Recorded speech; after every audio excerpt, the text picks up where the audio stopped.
అయ్యప్ప స్వామి దీక్ష చేసే వాళ్ళ మీద ఎంత ఇష్టారాజ్యంగా మాట్లాడతారు. ఇదే మీరు ఎవరన్నా సరే ఇస్లాం మీద మీరు గొంతు ఎత్తగలరా? ఎందుకంటే రోడ్ల మీదకి వచ్చి కొడతారని మీకు భయం, అందుకు మీరు మాట్లాడరు. హిందువులు అంటే మెత్తని మనుషులు కదా, తోటి హిందువు కదా, మీరు ఏదైనా మాట్లాడచ్చు. మీకు నమ్మకాలు లేకపోతే మీరు ఇంట్లో కూర్చోండమ్మా. మీకు నమ్మకాలు లేకపోతే ఇంట్లోంచి బయటికి రాకండి, మమ్మల్ని ఏం అనకండి. మేము ఎలా పూజా విధానం ఎలా చేస్తాం, అలాగే ముఖ్యంగా ఫిల్మ్ ఇండస్ట్రీ కూడా నేను తెలియజేస్తా ఉన్నా. దీని మీద మీరు మాట్లాడితే మద్దతుగా మాట్లాడండి, లేదంటే మౌనంగా కూర్చోండి. అంతేగాని మీ మాధ్యమాల ద్వారా అపహాస్యం చేస్తే మటుకు ప్రజలు మిమ్మల్ని ఎవరు క్షమించరు. ఎందుకంటే చాలా డీప్ పెయిన్ ఇది. మీరు లడ్డు మీద జోక్లు వేస్తున్నారు. నేను ఒక సినిమా ఫంక్షన్లో కూడా చూశాను, laddu is a sensitive issue అని. Don't you ever say that. Don't you ever try dare to say that please. ఆయన వాళ్ళ లాయర్ అంట, ఆయన ఎవరు ఏజీపీ అంట, పొన్నవోలు సుధాకర్ రెడ్డి గారు తిరుమల లడ్డుపై ఢిల్లీలో చేసిన కామెంట్ నా దృష్టికి తీసుకొచ్చారు.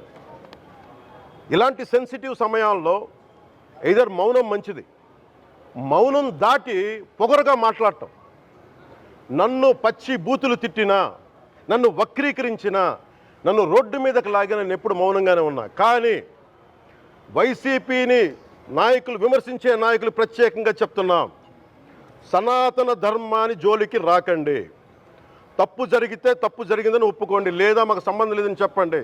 అంతేగాని మళ్ళీ అడ్డగోలుగా మాట్లాడితే ఎవ్వరం క్షమించం. ఇక్కడ మీరు కూడా హిందువులే, పొన్నవోలు సుధాకర్ రెడ్డి గారు మీరు హిందువులే. నోటికొచ్చినట్టు మాట్లాడకండి.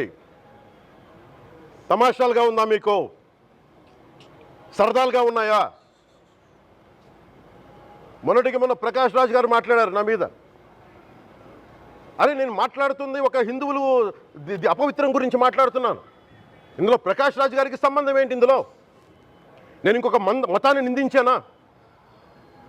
ఇస్లాంని నిందించానా? క్రిస్టియానిటీని నిందించానా? ఈ అపవిత్రం జరిగింది, ఇలా జరగకూడదు, ఫుడ్ అడల్ట్రేషన్ జరిగిందని మాట్లాడుతుంటే దీన్ని గోల చేయకూడదంట. అంటే తప్పు జరిగినప్పుడు మాట్లాడకూడదా?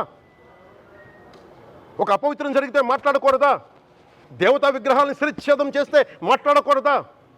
ఏం పిచ్చి పట్టింది ఒక్కొక్కళ్ళకి? ఎవరి కోసం మాట్లాడుతున్నారు మీరు? ప్రకాష్ రాజ్ కూడా చెప్తా ఉన్నాను, నాకు మీరంటే గౌరవం, I have extreme respect for you. కానీ when it comes to secularism, Prakash Raj garu, it is a two-way, not one-way. I have extreme respect for you. You know that. Mere secularism is always two-way, it is not one-way. హిందువుల మీద దాడి జరిగినప్పుడల్లా వచ్చి మాట్లాడడం తప్ప, అన్య మతాల మీద జరిగితే నేను కూర్చొని ఇంతమంది కౌలు రైతులకు ఇచ్చాను, ఎంతమంది ముస్లిం ఇస్లాం రైతాంగానికి ఇచ్చాను నేను.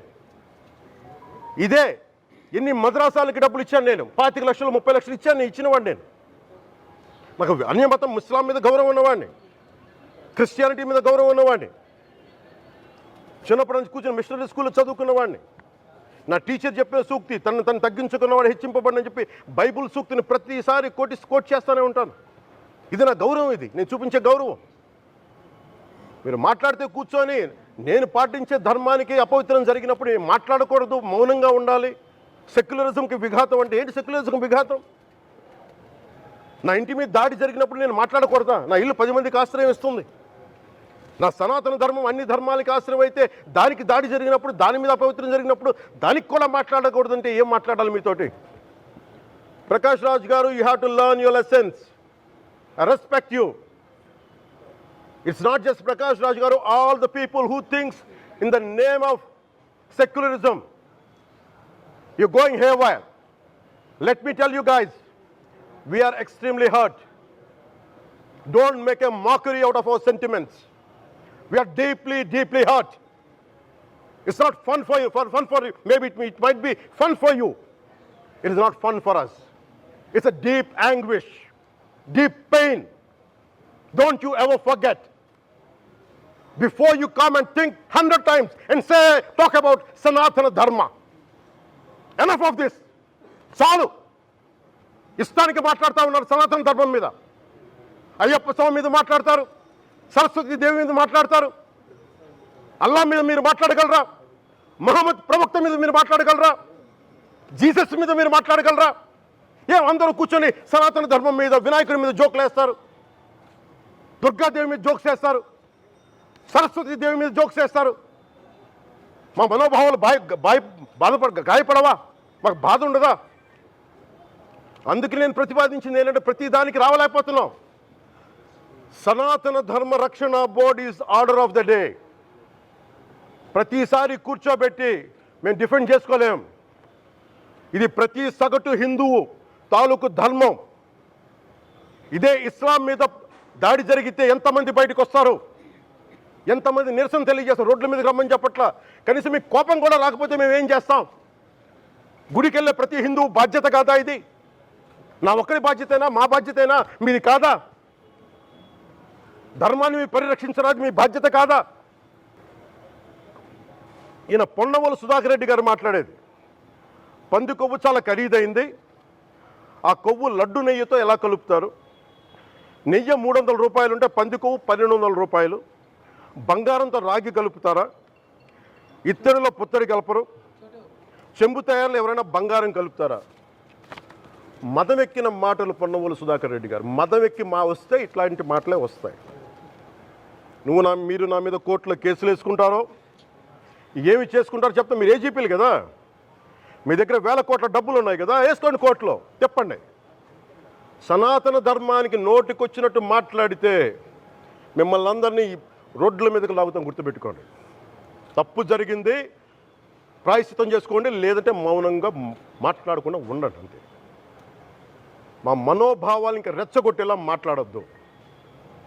భూమన కరుణాకర్ రెడ్డి గారు మాట్లాడతాను నేను వెళ్ళి, హై డ్రామా, రాజకీయ మనసు ఉన్నవాళ్ళు అత్యంత దారుణంగా ప్రవర్తిస్తున్నారండి. లడ్డు కలుషితమైంది అంటున్నారు. కల్తీ నెయ్యితో తప్పు చేసి ఉంటే సర్వనాశనం అయిపోతాం, రక్తం కక్కుని చచ్చిపోతాం.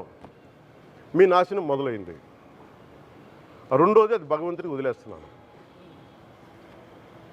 వైవి సుబ్బారెడ్డి గారు విచారణకి రావాలంటే రికార్డులు ఆయనకి ఇవ్వాలంట. మీరు ప్రభుత్వంలో రికార్డులు మాకు ఇచ్చారా? మాకు ఏం మాట్లాడుతున్నారు మీరు? మీరు కూడా విచారణకు సిద్ధంగా అండి. అసలు ఈవో ధర్మారెడ్డి గారు, ఆ మనిషి గాయబ్. ఈరోజు దాకా లేడు ఆయన. ఈరోజు దాకా మళ్ళీ కనిపించలా. అయ్యప్ప స్వామి దీక్ష చేసే వాళ్ళ మీద ఎంత ఇష్టారాజ్యంగా మాట్లాడతారు. ఇదే మీరు ఎవరన్నా సరే ఇస్లాం మీద మీరు గొంతు ఎత్తగలరా? ఎందుకంటే రోడ్ల మీదకి వచ్చి కొడతారని మీకు భయం, అందుకు మీరు మాట్లాడరు. హిందువులు అంటే మెత్తని మనుషులు కదా, తోటి హిందువు కదా, మీరు ఏదైనా మాట్లాడచ్చు. మీకు నమ్మకాలు లేకపోతే మీరు ఇంట్లో కూర్చోండమ్మా. మీకు నమ్మకాలు లేకపోతే ఇంట్లోంచి బయటికి రాకండి, మమ్మల్ని ఏం అనకండి. మేము ఎలా పూజా విధానం ఎలా చేస్తాం, అలాగే ముఖ్యంగా ఫిల్మ్ ఇండస్ట్రీ కూడా నేను తెలియజేస్తా ఉన్నాను. దీని మీద మీరు మాట్లాడితే మద్దతుగా మాట్లాడండి, లేదంటే మౌనంగా కూర్చోండి. అంతేగాని మీ మాధ్యమాల ద్వారా అపహాస్యం చేస్తే మటుకు ప్రజలు మిమ్మల్ని ఎవరు క్షమించరు. ఎందుకంటే చాలా డీప్ పెయిన్ ఇది. మీరు లడ్డు మీద జోకులు వేస్తున్నారు. నేను ఒక సినిమా ఫంక్షన్లో కూడా చూశాను, laddu is a sensitive issue అని. Don't you ever say that. Don't you ever try dare to say that please.